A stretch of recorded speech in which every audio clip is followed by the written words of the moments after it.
On appelle en marin, on a dit Wetelen. Oui. Pa Marcel et ses chiens sont sur la piste de cochons sauvages. Pour ce membre de l'Agence néo-calédonienne de la biodiversité, une seule solution est efficace dans la lutte contre ce ravageur.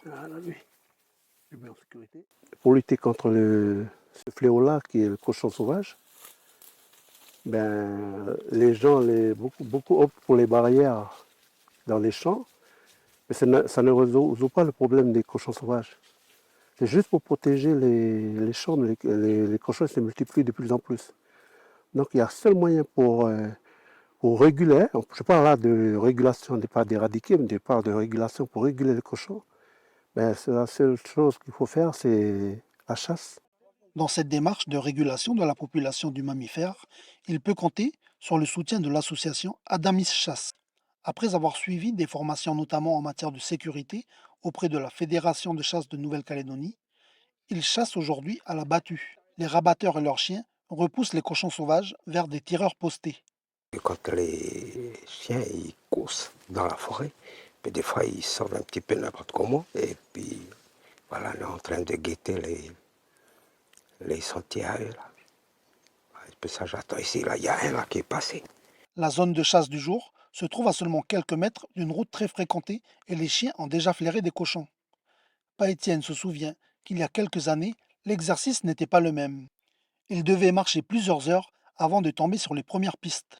Aujourd'hui, c'est pas pareil parce que les cochons ils sont là à côté. Nous, on a les voitures, les gens ils ont des voitures, ils nous amènent en voiture. Et avant, des fois, on allait toute la journée sans trouver un cochon. Les chiens ne trouvent pas un cochon. Et maintenant, c'est plus pareil parce qu'on trouve ici, on fait quelques mètres, on trouve encore d'autres. Mais avant, il n'y avait pas beaucoup de cochons. Ici, dans notre Ningouni, il y a tellement tellement de cochons, trop de dégâts. Et puis voilà, on a renouvelé cette association-là pour faire appel aussi au Nord Ningouni d'adhérer à l'association.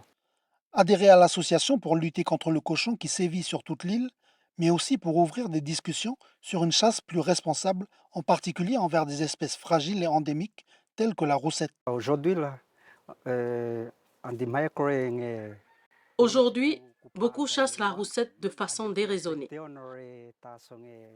On ne respecte plus les règles et on chasse même lorsque les femelles ont leurs petits.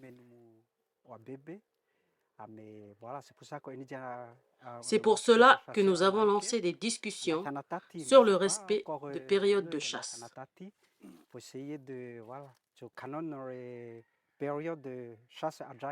Adamis Chasse compte aujourd'hui une douzaine d'adhérents actifs, mais ses membres rappellent que l'association est ouverte à tous, car le fléau cochon sauvage ou encore la préservation de la biodiversité sont des sujets qui concernent tout le pays.